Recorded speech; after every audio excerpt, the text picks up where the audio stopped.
ಈ ಟೈಮ್ನೊಳಗ ನನ್ನ ಅಪ್ಪ ಏನ್ ಮಾಡತ್ತಿರ್ಬೋದು, ನನ್ನ ಅವ್ವ ಏನ್ ಮಾಡತ್ತಾಳ ಅನ್ನೋದನ್ನ ಒಂದ್ಸತಿ ಸ್ಮರಿಸ್ಕೊಳ್ರಿ. 1 ಗಂಟೆ ಟೈಮು, ಬೆಳಿಗ್ಗೆ 5 ಗಂಟೆ 6 ಗಂಟೆ ತಂಡಿಯೊಳಗ ನಮ್ಮಪ್ಪ ಹರಕ್ ಬಣೆ ಹಾಕೊಂಡ ಹೊಲದಾಗ ಕೆಲಸ ಮಾಡಿ ಮನೆಗೆ ಬಂದ ಕೈಕಾಲ ತೊಳ್ಕೊಂಡ ಏನಾರ ಉಣ್ಬೇಕು ಅಂತ ಹೇಳಿ ಕಾಯ್ಕೋತ ಕಟ್ಟಿ ಮೇಲೆ ಕೂತಾನ. ಅವನ ಜೊತೆನ ಎದ್ದ ನನ್ನವ್ವ ಬೆಳಗ್ಗೆಯಿಂದ ಸಾಯಂಕಾಲದವರೆಗೂ ಏನೂ ಕಬರಿ ಇಲ್ಲದ ಕೆಲಸ ಮಾಡ್ಕೊಂತ ದುಡ್ಕೊಂತನ ಅದಾಳ, ದುಡ್ಯಾತಾಳ. 20-25 ವರ್ಷಗಳು ತುಂಬಿದಾವ್ ನಮಗ. ಒಂದು ದಿನಾನು ನಮಗೇನು ಕೊರತೆ ಮಾಡಲಿರ್ತಕ್ಕಂತಹ ನನ್ನ ತಂದೆ ತಾಯಿಗೆ ಜೀವನದಾಗ ನಾವು ಒಂದು ದಿವಸ ಕುತ್ಕೊಂಡು ಅವ್ರಿಗೆ ನಕ್ಕೊಂತ ಮಾತಾಡ್ಲಿಲ್ಲ. ನನಗಿಷ್ಟು ದೂರ ಓದಾಕಂತ ತಂದು ಬಿಟ್ಟು ನನ್ನ ಅವ್ವ ನನ್ನ ಅಪ್ಪ ರೊಕ್ಕ ಎಲ್ಲಿಂದ ಕಿತ್ತು ಹಾಕ್ಯಾರ ನನಗೆ ಗೊತ್ತಿಲ್ಲ. ಮನೆಗೆ ಹೋದ ನಂತರ ಅವರಿಗೆ ನಾ ಟೈಮ್ ಕೊಡೋದಿಲ್ಲ. ನನ್ನ ಕೈಯಾಗಿದ್ದ ಮೊಬೈಲಿಗೆ ನಾನು ಅವ್ರ ಮುಂದೆ ಕಣ್ ತಿರ್ಕೊಂತ ಕೂತೀನಿ. ಬಾಜುಕ್ ನಮ್ಮ ಅವ್ವ ನನ್ನ ನೋಡ್ಕೊತ ಕೂತಾಳ. ಆದ್ರೆ ಆಕಿಗೆ ಒಂದಿಷ್ಟು ಹೊಳ್ಳಿ ನಕ್ಕ ಇವನ ಆರಾಮದನ್ನ ಚಿಂತಿ ಬಿಡನಿ ಅಂತ ನಾನು ಆಕಿಗೆ ಹೇಳಿಲ್ಲ. ಮೊಬೈಲ್ ಜೊತೆಗೆ ಟೈಮ್ ಕೊಟ್ಟ ನಾವು, ನಮ್ಮ ಅಪ್ಪ ಬೆಳಿಗ್ಗೆ ಸಂಜೆ ಕನ್ನದ ಹಗಲು ರಾತ್ರಿ ದುಡ್ಯಾಕತ್ತಾನಲ್ಲ, ನಮ್ಮ ಅಪ್ಪಗೆ ನಾನು ಒಂದಿಷ್ಟು ಏನಾರ ಧೈರ್ಯನ ಮಾತಾಡಿ, ಯಪ್ಪ ಇಷ್ಟು ವಯಸ್ಸಾಗೈತಿ ನಿನಗೆ, ಇನ್ನು ಚಿಂತಿ ಬಿಡು, ನಾನು ಮೆಟ್ಟಿಗೆ ಹೆತ್ತಿ ನನ್ನ ಜೀವನ ನಾನು ನೋಡ್ಕೋತೀನಿ, ನೀ ಆರಾಮಿರಪ್ಪ, ನಿನ್ನ ಹೆಲ್ತ್ ಕಡೆ ನೀನು ಗಮನ ಕೊಡು ಅಂತ ಒಂದ್ ದಿವಸ ಅವನಿಗೆ ಹೇಳಿಲ್ಲ.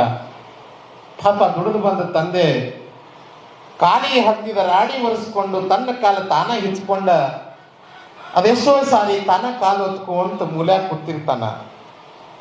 ಗಂಡ ಹೆಂಡತಿ ಇಬ್ರು ಮಾತಾಡ್ಕೋತ ಕೂತ ಟೈಮಿನೊಳಗ ಅವ್ರ ಮನಿ ಸಂಕಟ ತಮ್ಮ ಸಂಕಟ ಹೇಳಕ್ ಆಗ್ಲಾರ್ದ ಯಾರ ಮುಂದೆ ಹೇಳ್ಕೋಬೇಕು ಅಂತ ಹೇಳಿ ತಾವ್ ಮಾತಾಡ್ಕೋತ ಕೂತಾಗ ತಪ್ಪಿ ನೀವು ಹಾದ್ರಿ ಅಂತಂದ್ರ ಅವ್ರಿಬ್ಬರು ಬಾಯಿ ಬಂದಾಗ್ತಾವ. ಯಾಕಂದ್ರ ಮಕ್ಕಳು ಅದ್ರ ಬಗ್ಗೆ ಅರಿವು ಇಟ್ಕೊಳ್ಳಾರ್ದ ಓದ್ಲಿ ಅಂತ ಹೇಳಿ ಮುಚ್ಕೊಂಡು ಪಾಪ ಅವ್ರು ಎಲ್ಲವನ್ನ ತಮ್ಮ ಎದೆಯೊಳಗೆ ಇಟ್ಕೊಂಡಾರಲ್ಲ, ಅವ್ರಿಗೆ ನಾವು ಏನ್ ಕೊಟ್ಟಿವಿ?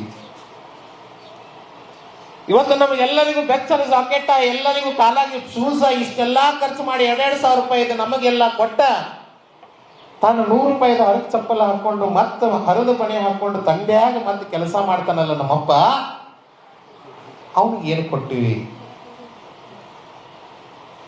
ಭಗವಂತ ನಮಗೆ ಇಷ್ಟೆಲ್ಲಾ ಕರುಣಿಸಿದ್ರು, ಅವರಿಗೆ ಖುಷಿಯಿಂದ ನಾನು 4 ಮಾತನಾಡ್ಲಕ್ಕಂತಹ ಶಕ್ತಿ ಕೊಟ್ಟಿಲ್ಲ. ಆತ್ಮೀಯರೇ, ತಪ್ಪಿ ನೀವು ಮನೆಗೆ ಹೋದ ತಕ್ಷಣ ಯಾವುದೋ ಮೂಲ್ಯಾಗ ತಾಯಿ ತನಗ ತೆಗೆದಿಟ್ಟ ಒಂದು ತಿನಿಸು ತಗೊಂಡು ಬಂದಕ್ಕಿನಪ್ಪ ಆ ಮೂಲ್ಯಾಗಿಂತ ಐತ್ ನೋಡೋ ಡಬ್ಬ್ಯಾಗ ತಗೊಂಡು ಉಣ್ಣು ಅಂತ ತಿನ್ನಾಕ ಕೊಡ್ತಾಳ. ಆಕಿಗೆ ತಿಂದೇನ ಅಂತ ನಾವು ಕೇಳೋದಿಲ್ಲ. ತಪ್ಪಿ ಕೇಳಿದ್ರ ಆಕಿ ಹೇಳ್ತಾಳೆ, ಯಪ್ಪ ನಾ ಇಂತ ಬಾಳ ಉಂಡೇನೆ, ಹಸು ಆಗಿಲ್ಲ ನನಗ, ನಾ ತಿಂದೀನಿಯಪ್ಪ ತಿನ್ನು ಅಂತೇಳಿ ಸುಳ್ಳಿ ಹೇಳಿ ನಮಗ ತಿನ್ನಾಕ ಕೊಡ್ತಾಳಲ್ಲ ನಮ್ಮ ತಾಯಿ, ಅಕ್ಕಿಗೆ ಎಷ್ಟು ಮರಗಸೋನು.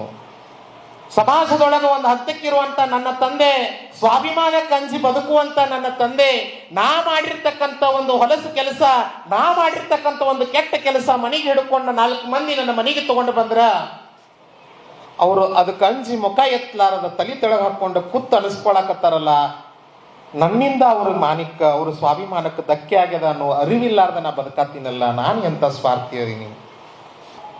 ಅವ್ವ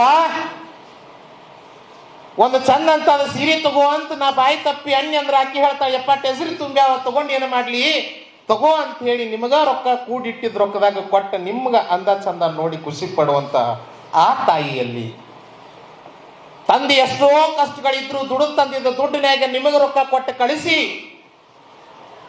ಹೋಗುವಾಗ ಆ ತಂದೆ ತುಡುಗ್ಲೆ ತನ್ನ ಕೈಯಾಗಿನ ರೊಕ್ಕದಾಗಿನ ಒಂದು ಡಬ್ಬ್ಯಾಗಿನ ರೊಕ್ಕ ತಗೊಂಡ್ ಬಂದು ಮುಟ್ಟಿಗೆಯಾಗಿಟ್ಟು ನಿಮ್ಮ ಕಿಸೆದಾಗ ತುರುಕಿದ್ದ ತಾಯಿ ನೆನಪು ಮಾತುಗಳನ್ನ, ಅಕ್ಕಿ ಕಷ್ಟಗಳನ್ನ ಒಂದ್ಸತಿ ಅರ್ಥ ನಡೀರಿ.